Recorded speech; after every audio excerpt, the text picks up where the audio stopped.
I have some news about what marketing agencies are hiding from you. And in this video, I'm talking to all my martial arts school owners that may be held in the clutches of a marketing agency. Hey guys, my name is Jennifer Waters and I am the sales and systems sensei. In today's video, I'm gonna be talking to you right now about what marketing agencies are actually hiding from you, or they think that you may know, but you actually don't know, so they're not offering this advice up. And I want to talk to you specifically about whether or not you should have a marketing agency or whether or not you should be investing in systems instead of ads or advertising. So let's dig into this and let's get these numbers right. Okay, so I'm gonna hop into my iPad over here and we're gonna take a look at this together. Marketing agencies are trying to do only one job. So you need to think about what they're trying to do. The first thing that marketing agencies are trying to do is get leads. Marketing agencies assume that you have a couple of systems in place. One, you have a system for acquiring, right? So in other words, you can acquire a student. When the student comes in, you can enroll them. Boom, check mark, you got them. The other thing is they also are expecting that you have a way to follow up. So what this means is that most of the time marketing agencies aren't concerned about whether or not the lead comes in and signs up or doesn't sign up, or you have a process to follow up after someone declines the first offer. That's not their job. Their job is to get leads. Now here's the fallacy that most martial arts school owners go and think about. They think it's the marketing agency's job to not only get leads, but to help them enroll students. And my friends, that is not what a marketing agency does.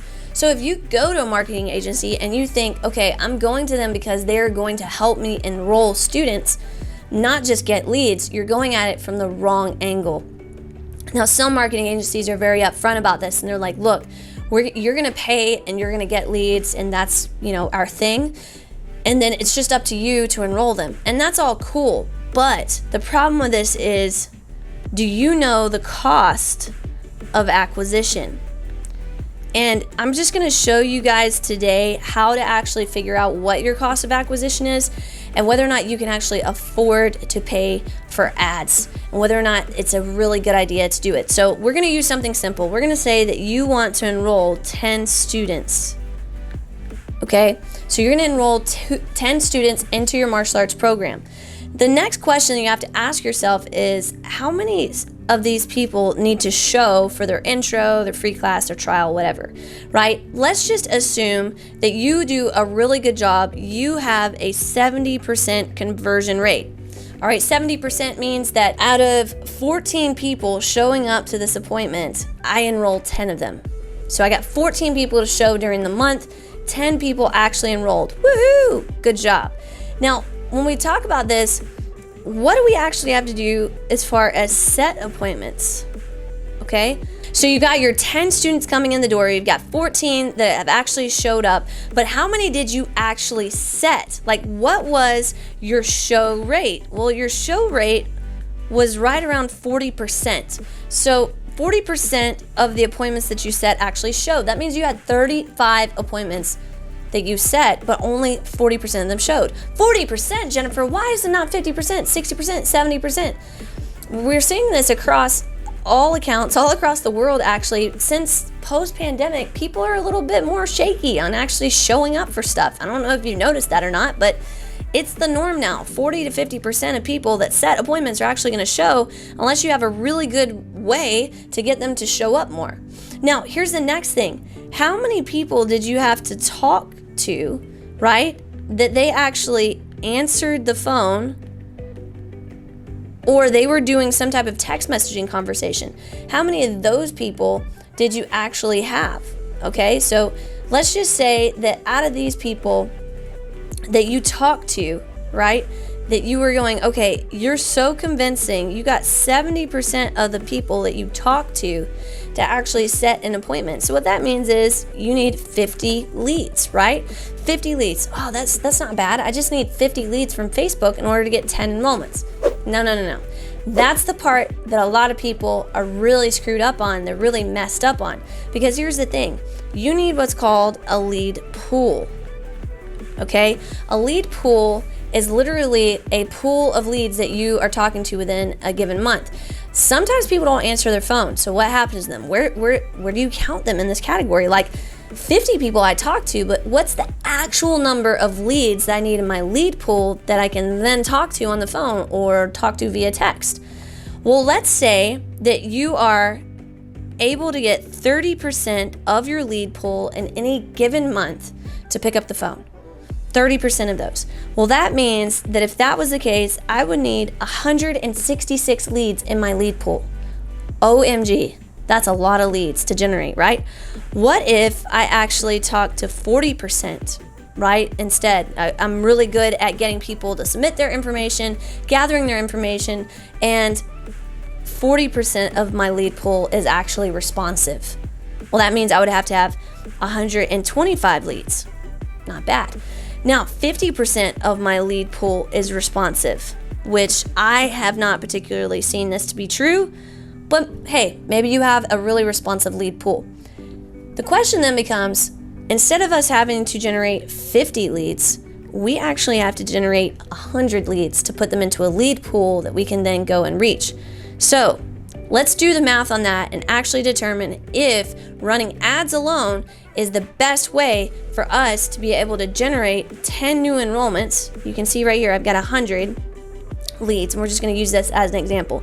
So let's say that a lead on Facebook or Instagram cost me $15. $15? OMG, that's expensive. Maybe it's expensive for you, but I know in places that are very populated, this is actually cheap. So it just depends upon your area. So I'm just using $15 just as an example. So $15, and I need 100 leads, which means I need to spend $1,500 in advertising and whatever it costs to manage my account that my agency is charging me. All right, so I'm gonna be spending at least $1,500 plus in order to secure 10 enrollments. All right, now what happens if instead this lead cost is $25 times my 100 leads? Well, then now I'm looking at a minimum of $2,500 in order to get 100 leads from Facebook or Instagram. So you can see, if you have a budget, which I see this a lot, people have between $300 to $500 set aside. That means, using this example, you're only going to be adding not even 30 leads. You're going to be adding 15 leads for $300? 15 leads out of this 100. So where are all the other leads coming from? That's part one of this problem. Now, the other part of the problem is this, and I think this is a much more significant part of the problem. How much are you charging for your down payment? So remember, we said we were going to do 10 students, down payment, prepayment, whatever you want to call it, right? So we got 10 students. Let's say we're only charging them $149, which means I've got $1,490 of cash that I'm bringing in, and let's say out of this, it cost me, we'll just say $20 for a uniform. If you've got, a more expensive program than that, then you're going to end up with a much higher cost. Like, I'm thinking jiu-jitsu gis or something along that line, right? So we've got $200 that I have to take out of that $1,490. So I'm actually only bringing in $1,290 because it cost me $20 times 10 uniforms. I take that out. That's my cost of goods right there, right? So $1,290 is the actual cash that I'm bringing in. Now, going back to this example up here, if it costs me, let's just use this. If it costs me $1,500 plus management, okay, I'm not going to even include the management. So it cost me $1,500 in lead cost alone to get those 10 students, and I'm charging $149. Now, let's take a look at this math and see what is actually going on here. Okay, so if I'm using this example of $1,500 to acquire the customers, but I'm only collecting $1,290, then it's actually costing me $210. So that means this $210 rolls over to the next month when their tuition payments come out. Well, maybe that's acceptable, maybe that's not acceptable, but let's just say that you're charging like $100 a month, and I know that you may be charging more than that or less than that, but it's going to take you 2 students who don't default just to cover your cost of acquisition for the month previous. Okay, so this is getting all kinds of backwards. Now, let me show you how crazy this will be if we go back to our example of $1,290. So it costs us, like, we're going to bring in $1,290, and if I come back up over here, and let's say we have a higher lead cost, and it's $2,500 to acquire 10 students through Facebook ads. Then if we look at this math, what we're looking at now is it cost us, like, we're in the hole, so to speak, $1,210.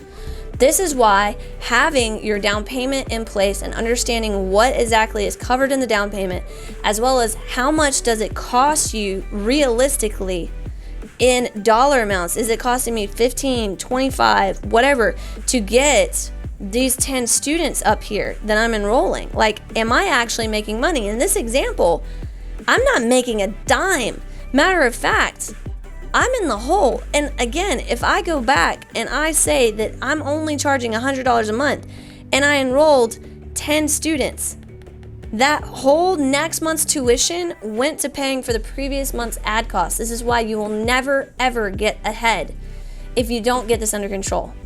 So if you're sitting there right now and you're going, oh my gosh, I don't know if I should be working with a marketing agency right now. Maybe you shouldn't be. Maybe what you should be doing instead is working with a company that's going to help you with systems. And that's what my company does. Inside of the 7-Figure Dojo Jumpstart program, we actually work with our clients on getting the systems in place so that they can figure out exactly what their cost of acquisition is, and they can use a wide variety of tools, not just Facebook and Instagram ads, to jumpstart their business. So listen, if that sounds like you and you need some help, go to 7figuredojo.com. If this video was helpful, if you found a lot of value in this, make sure you comment, drop it in the comments below. We'd love to hear from you. Until next time, keep being awesome.